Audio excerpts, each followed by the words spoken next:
insider for so long, yet you've been vocal for so long. I mean, how challenging is it to see your colleagues across Hollywood lacking for the Obama administration when they have so much power and influence that they could single-handedly shape the dialogue when so many people are watching them? Well, I think that, you know, this is a culture of fear, and nobody's more afraid than people in Hollywood. They're afraid that they'll drop out of the top, you know. They're afraid that they'll drop from the bottom of the pyramid, maybe to the middle of the pyramid. But you know, they're the ones. Hollywood is the one that keeps all this power structure and all this culture of racism and sexism and classism and genderism and all of it in place. They continually feed it, and they make a lot of money doing it.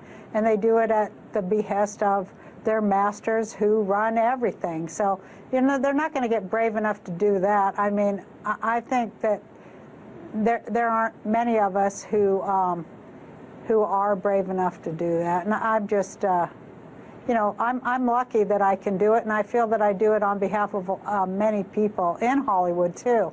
I go to Hollywood parties, or you know, occasionally I go to Oscar parties and things like that, and people, big stars, people will grab me by the arm and take me aside and say, "I just want to thank you for the things you say."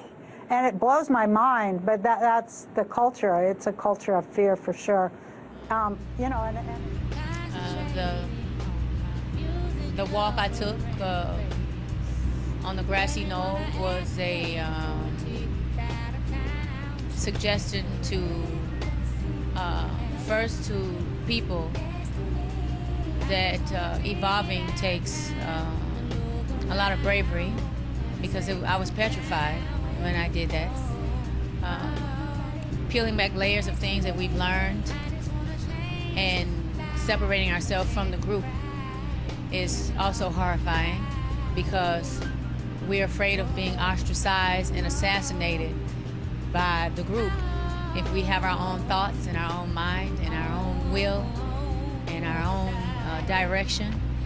And that's one thing that scares us a lot, and at the same time it's the same thing that holds us back as a race of people on this planet a lot. Groupthink is actually the term that I was protesting. It was a performance art.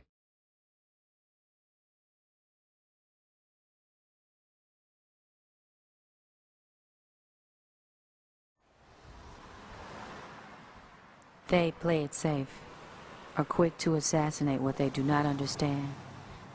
They move in packs, ingesting more and more fear with every act of hate on one another.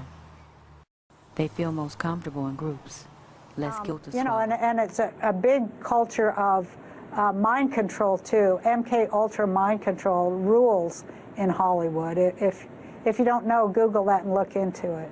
Well, we've talked about Operation Mockingbird, MK Ultra mind control stuff from, I mean, this goes back decades and decades. But Roseanne, I mean, do you know people have been blacklisted? I mean, is it just kind of a self-censorship in Hollywood, or do people actually get edged out if they are too much against the grain? Yeah, it's self-censorship after a while, but it's not just a crazy self-censorship. It's self-censorship because there's actually a danger that you will never work again. And people know it. Everybody has friends that it happened to, that maybe you said too much, or maybe you were too vocal on unpopular issues. And it's funny because it doesn't matter if 2 years later, I find this a lot, that 2 years later those unpopular issues become very mainstream. They still don't forgive the first person who does it.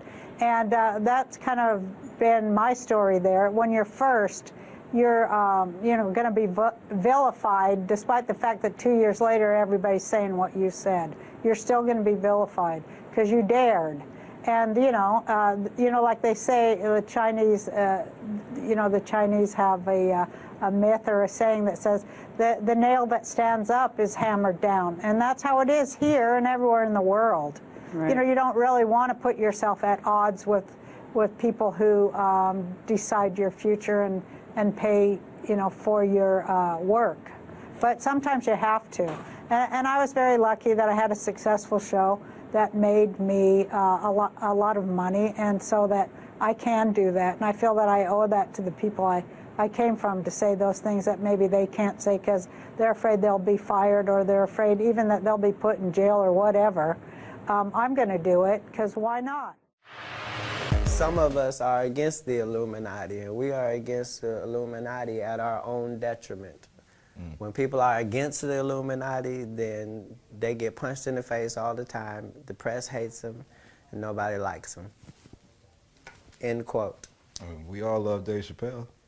Exactly. Dave Chappelle has never been a part of the Illuminati. They don't want him or me or people like us. Yeah. But now it's not necessary for us to stir up that hornet's nest unless we intend to get stung 1,000,000 times. I didn't understand that. They had to sting me 1,000,000 times. Right. I'm still not going to join, but I respect it a little more.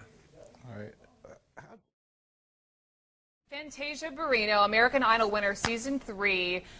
She was a huge name a couple of years ago. Look, she has a reality show. She's still singing, has another album coming out. But here's what you need to know today. She is expected to be released from this hospital in Charlotte, North Carolina.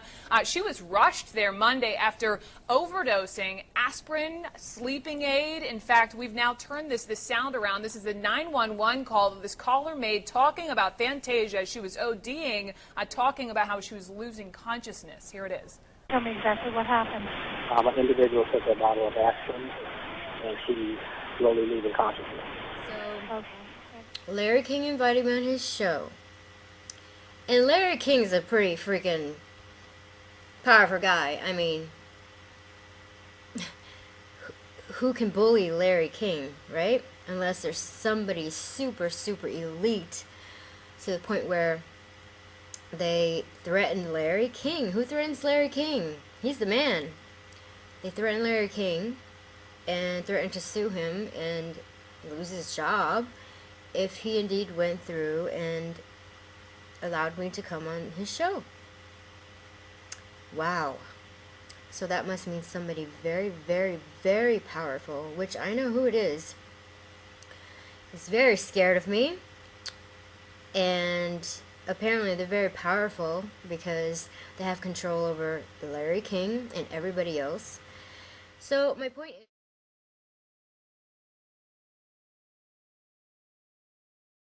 the Jackson family, so Michael Jackson's mother Catherine, and where Paris Jackson lives with her brother and sister. That happened in the early hours of the morning, and they say a minor was treated and taken to hospital. Some of those confirmations coming from the sheriff and the fire department talking about a possible overdose.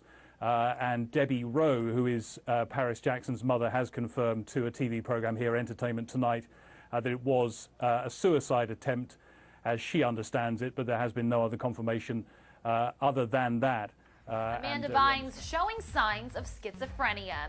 Hey guys, welcome back to the show. I have new details surrounding Amanda Bynes' 5150 psychiatric hold. TMZ reports that Amanda has been showing signs of schizophrenia. Medical examiners who have been watching Amanda closely have asked for a 2-week extension to continue their evaluation just to make sure that she's accurately diagnosed. Sources are also saying that Amanda's parents are seeking a conservatorship from the judge, similar to what Britney Spears' dad did a few years back. They're saying that Amanda is unable to care for herself and could be dangerous to others. Amanda's parents have